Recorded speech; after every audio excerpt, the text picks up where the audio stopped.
We used to dream about the future: flying cars, robot assistants, nuclear power fueling the world. The future meant progress, a world better than this one. Now, we fear it. In truth, we probably always had fear about the future: fear of the unknown, fear of no longer being in control. But today's fear feels a little bit different. Or maybe it's just how we're responding to it. It's not just anxiety or uncertainty, it's almost hesitation. We're resistant, reluctantly dragging our feet into the future.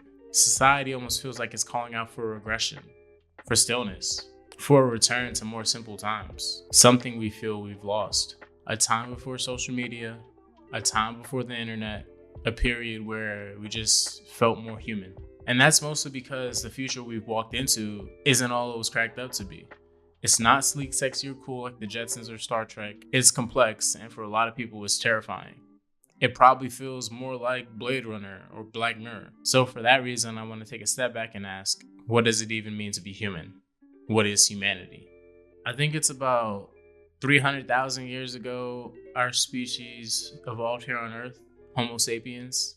We didn't have cities or civilizations in the way that we know them now, but we did have community. And we also had tools. Two things that, at least in my understanding, have always been a part of being human. Tool use being one of the things that define us, and I want to explore that just a little bit. Let's look at fire. 2 million years ago, Homo erectus, one of our ancestors, gained control over fire. And that really just changed everything. That changed the course of humanity. Fire gave us warmth, safety, the ability to extract more energy out of our food. It helped us build, defend ourselves, and survive. Fire was a tool, but it was also a transformation, a turning point in our story. So in my understanding, in my perspective, being a human is not just about being alive, being physically this DNA.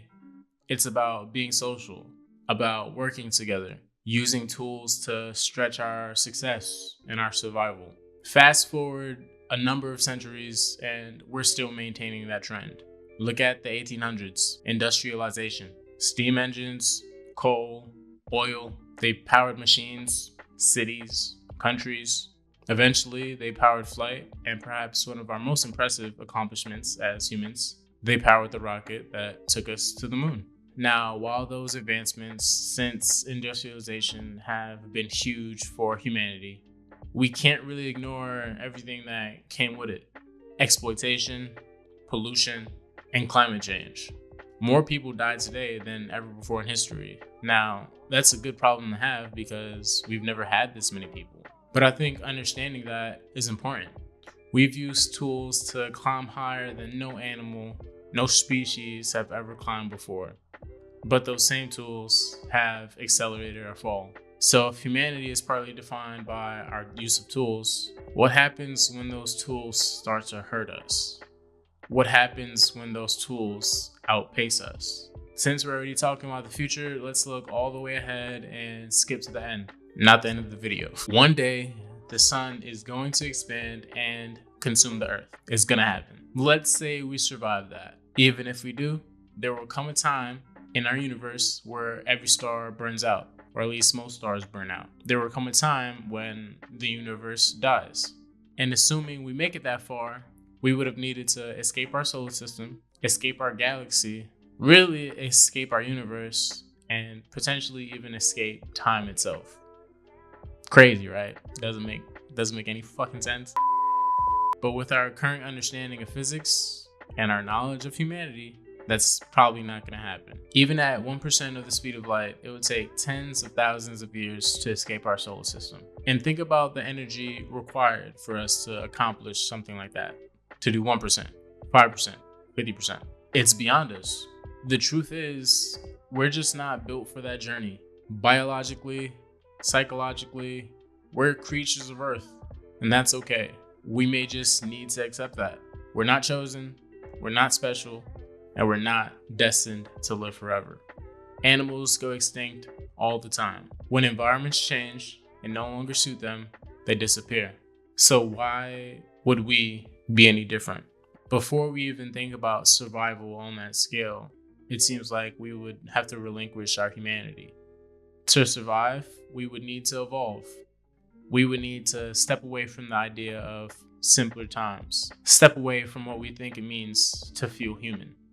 If we can't travel fast enough, far enough, we probably need to send machines, non-human agents that'll carry us there.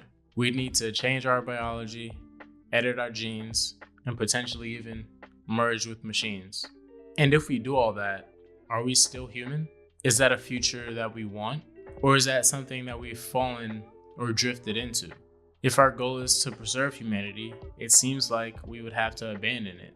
In trying to save ourselves, we might destroy what makes us feel human in the first place. Which brings me back to my main questions. What is humanity? What are we trying to preserve? And is it even worth saving?